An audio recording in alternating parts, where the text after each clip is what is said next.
suis originaire des Deux-Sèvres et j'habite actuellement au Canada, au Québec. Vous êtes venu spécialement ici à Lyon pour donner votre sang? Alors j'aurais bien aimé, ça aurait été vraiment très beau. Mais non, je suis venue rendre visite à de la famille, puis je passais dans la rue, on m'a arrêtée, donc je suis venue. Quelle est votre motivation pour donner votre sang, donner la vie d'une certaine manière? Je trouve que c'est une petite utilité publique qui est gratuite et qui ne prend pas beaucoup de temps. Et étant infirmière moi-même, je sais à quel point on a besoin de sang et à quel point ça peut sauver des vies. Donc c'est ça ma motivation. Donner le sang, c'est donner la vie. Oui, d'une certaine façon, oui.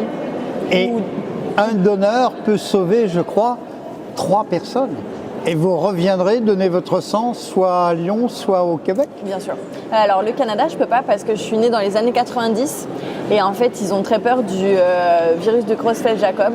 Donc en fait à partir du moment où on est né en Europe entre je crois que c'était 88 à 96, on peut pas donner. Mais par contre je vais revenir forcément voir ma famille, donc oui je vais redonner mon sang ici.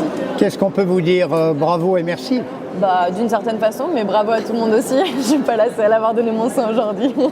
Merci Chloé pour Merci votre sourire et votre don du sang. Merci. Je donne mon sang de manière assez régulière.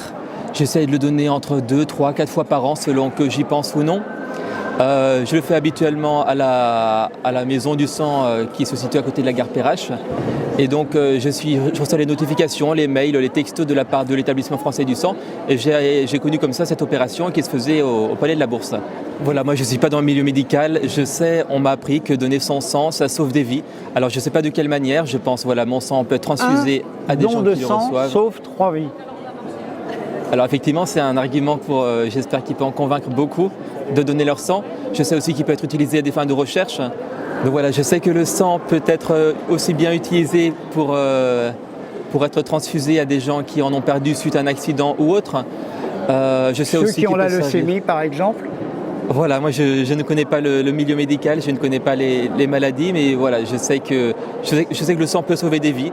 C'est ce que j'apprends. Alors je contribue à cet effort qu'il faudrait être national, puisqu'on est solidaires les uns des autres. Autant certains dons coûtent quelque chose, je veux dire par là, lorsqu'on donne de l'argent à un mendiant dans la rue, c'est quelque chose dont on se dépossède, tandis que le sang qu'on donne, finalement, le corps le restitue, le corps le refabrique. Donc il n'y a pas de vraie perte, on donne sans rien perdre, et donc c'est ça aussi qui est beau, c'est la magie du corps qui permet de faire partager la vie avec les autres, de donner de sa vie et en fait de la récupérer, de rien perdre. C'est ainsi que le continue. Alors vous voyez, moi je suis chrétien, donc pour moi la notion du don de soi compte beaucoup. Dans ma religion, Jésus a donné sa vie pour nous. Et bien de même, nous, on peut de la même manière donner un petit peu de notre vie. On est solidaires, on est frères et sœurs les uns les autres, qu'on soit croyant ou non.